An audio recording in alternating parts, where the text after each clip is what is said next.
Hello po. Ah, Magandang araw sa inyong lahat sa mapapadaan sa aking channel. Okay.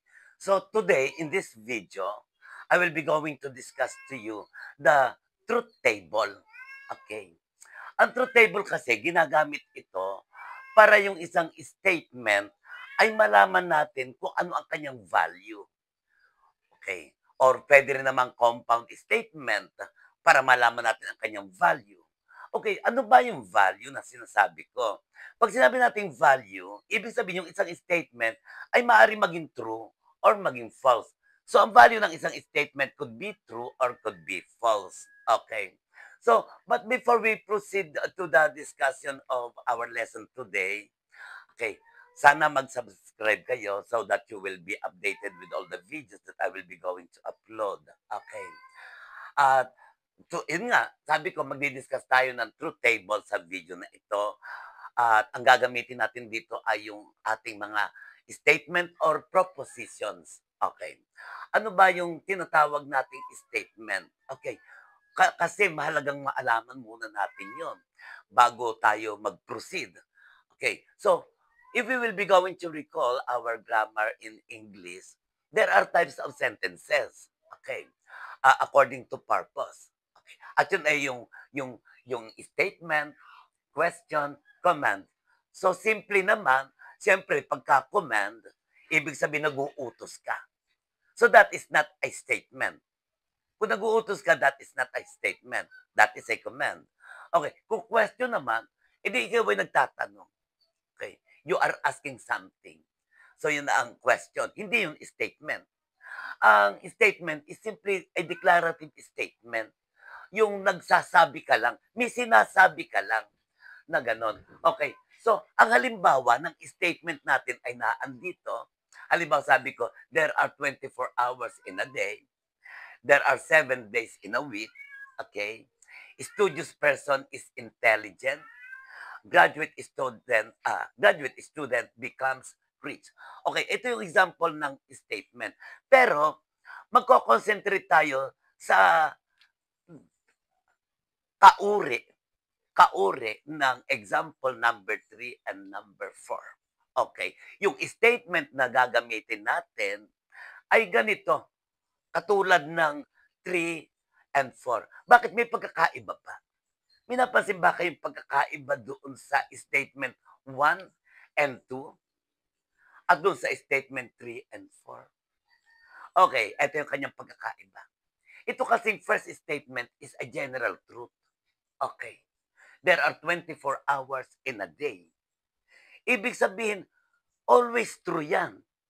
Kasi general truth. Sa ka man magpuntang panig ng mundo, sa ibang bansa, sa Japan, sa USA, still ganun din.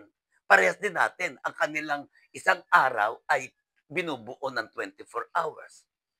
At kahit din saan ka pumuntang panig ng Earth, ang ang isang linggo talaga ay binubuo ng 7 days. So, it cannot be false.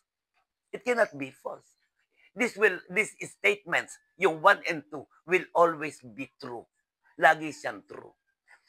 Hindi siya magagamit doon sa truth table natin. Kasi sa truth table, hahanapin natin kung ang isang statement or ang compound statement ay true ba or false ba. Okay, katulad ng ang kaibahan ng number 3 and number 4, itong statement ko rito, studious person is intelligent. Okay, pwedeng totoo, pwedeng hindi. So, ang statement na yan ay pwedeng maging true, pwede rin siyang maging false. At ito ang ilalagay natin mamaya dun sa truth table. Especially kapag compound na ang ating example. Okay, tulad din naman ito, graduate student becomes rich, pwedeng true, pwede rin siyang false. Okay. So, halimbawa, may dalawang kayong kakilalang kaibigan. Pareho silang mahilig mag-aral. Maaring doon sa isa, totoo na si matalino.